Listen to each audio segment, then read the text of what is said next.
Hello and welcome to today's video. In this tutorial, I'm going to guide you through the process of changing your Instagram password. So, let's get started. First, open your Instagram app on your mobile device. Once Instagram is open, tap on your profile picture in the bottom right corner. This will take you to your profile.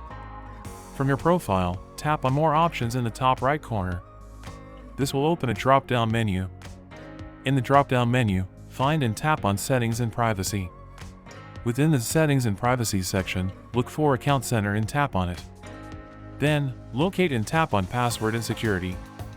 From there, tap on Change Password. Afterward, select the account for which you'd like to change the password. Once you've chosen your account, you can proceed to change your password. Simply enter your current password in the first field, your new password in the second field, and confirm your new password in the last field. And finally, tap Change Password. And there you have it! You successfully changed your Instagram password. Thanks for watching, and if you found this video helpful, please don't forget to like and subscribe for more informative videos.